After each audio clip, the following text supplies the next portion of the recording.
1,00,000 మంది శివభక్తులతో కలిసి మహారుద్రాక్ష పూజలో పాల్గొనండి. వెంటనే కాల్ చేసి మీ పేరును నమోదు చేసుకోండి. నమస్తే, welcome to Suman TV. Present మనతో పాటు ఉన్నారు సీనియర్ ఐపీఎస్ ఆఫీసర్ రెడ్డన్న గారు. నమస్తే సార్. నమస్కారం అండి. సార్, టెక్ మహీంద్రా మరి ఐటీ ఎంప్లాయీ భావన ఇష్యూ ఆల్రెడీ మీరు చూసే ఉంటారు. వాళ్ళ అమ్మాయికి ఒంట్లో బాగాలేదని లీవ్ అడిగితే 3 రోజుల తర్వాత వస్తే ఆమెను టర్మినేట్ చేశారు, నన్ను జాబ్లో తీసేశారని చెప్పేసి ధర్నా చేస్తున్నారు.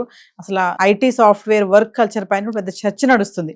ఇంకా ఆవిడ చాలా చెప్పుకుంటూ వచ్చారు, ఉమెన్స్కి అక్కడ మాకు ఇలా ఉంటుంది, మమ్మల్ని వాష్రూమ్స్ కూడా చెప్పి వెళ్ళాలి మీరు అనే అలాంటి టార్చర్ ఉంది మాకు అని చెప్పేసి నిలబడి ఉంటే కనుక మేము ఎందుకు అక్కడ నిలబడి ఉన్నారని చెప్పి అనడం కానీ, మరి నిలబడి ఉన్నప్పుడు అందరి ముందు మమ్మల్ని అది చేయలేదు ఇది చేయలేదు అనడం కానీ, ఇలాంటివన్నీ. అంటే ఇప్పుడు మొత్తం ఒక ఐటీ వర్క్ కల్చర్ పైన ఒక చర్చ నడుస్తుంది సార్, ఇలా ఉంటుందా అని చెప్పేసి.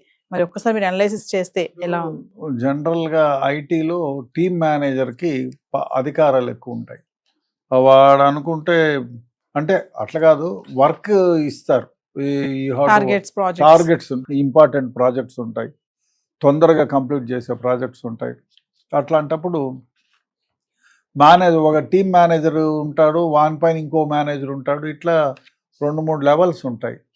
జనరల్గా టీమ్ మేనేజర్ను అడిగితే, ఎందుకంటే నాకు తెలిసిన మా ఇంటి వాళ్ళు కూడా చాలామంది సీఈఓలుగా ఉన్నారు, కంపెనీ సీఈఓలుగా ఉన్నారు, కొందరు హెచ్ఆర్డి ఇండియాకే హెడ్గా ఉన్నారు, అబ్రాడ్ 8-10 దేశాలకు పెద్దగా ఉండేవాళ్ళు ఉన్నారు.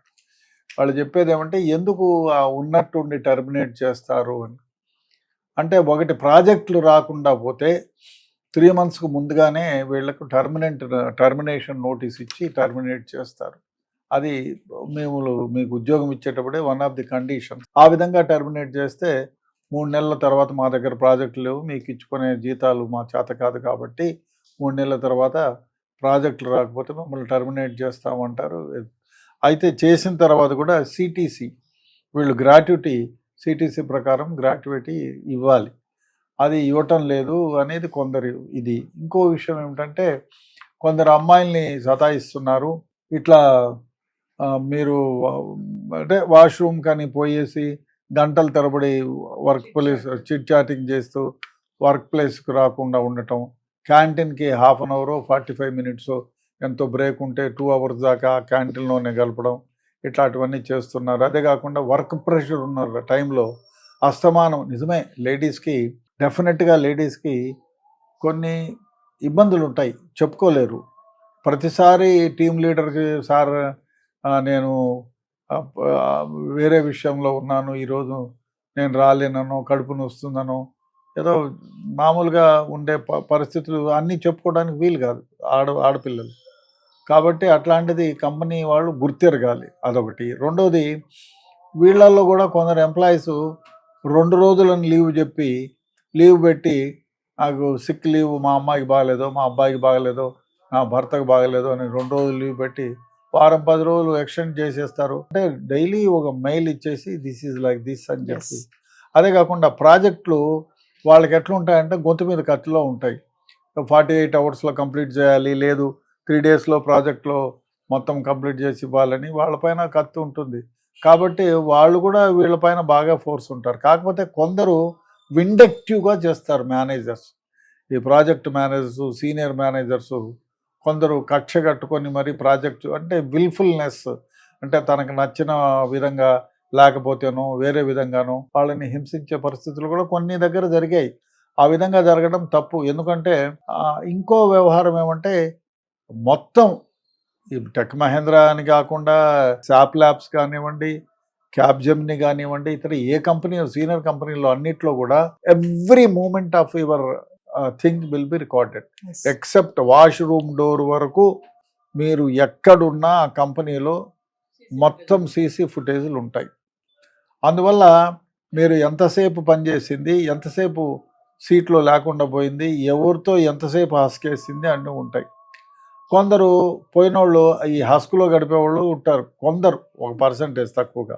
కొందరు టీమ్ మేనేజర్ తిక్కోళ్ళు ఉంటారు, వాళ్ళు ఈ విధంగా కొందరిని హెరాస్ చేసిన సందర్భాలు ఉన్నాయి.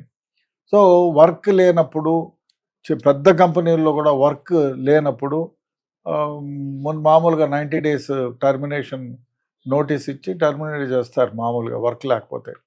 బాగా పనిచేసే వాళ్ళకి మామూలుగా అప్రిషియేషన్ లెటర్స్ ఇవ్వాలి, అదేవిధంగా ట్రైనింగ్ పీరియడ్లో ఉన్నప్పుడు మీరు పిచ్చిగా వ్యవహారం చేస్తే వాళ్ళు మిమ్మల్ని టర్మినేట్ చేసే నోటీస్ ఇవ్వకుండా టర్మినేట్ చేసే అధికారం ఉంటుంది. బట్ ఈ భావన చెప్పడం ఏమంటే మొన్ననే ట్రైనింగ్ అయిపోయింది, ఆమె ఉంది, ఓ పిల్లకేవో బాగలేదు, లీవ్ పెడితే లీవ్లో నుంచి రాగానే టర్మినేట్ ఇచ్చి పంపించేశారు, కనీసం రీజన్ అన్నా చెప్పలేదు నాకు అని చెప్తుంది. బట్ ఎంత మాత్రం రీజనో రేపు పొద్దున్నే ఆ కంపెనీ వాళ్ళని అడిగితే ఏం జరిగిందో చెప్తారు. ఈమె పని చేయకుండా ఉందా, లేదు 10 సార్లు కొందరు అంటూ నెలలో 2 రోజులు 3 రోజులు హెల్త్ ఇష్యూ ఉన్నప్పుడు వాష్రూమ్కి పోయినారంటే దెర్ ఇస్ అ మీనింగ్. ఆ నెల రోజులు మొత్తము వాష్రూమ్లో ఫ్రెండ్స్తో గడుపుతూ ఉంటే డెఫినెట్గా ఉంటుంది. అదే కాకుండా కొందరు టీమ్ లీడర్సు, సీనియర్ మేనేజర్సు కక్ష పట్టుకొని మేము చెప్పినట్టు చేయలేదు, చెప్పినట్టు వినలేదని ఉద్యోగం నుంచి టర్మినేట్ చేసిన సందర్భాలు ఉన్నాయి.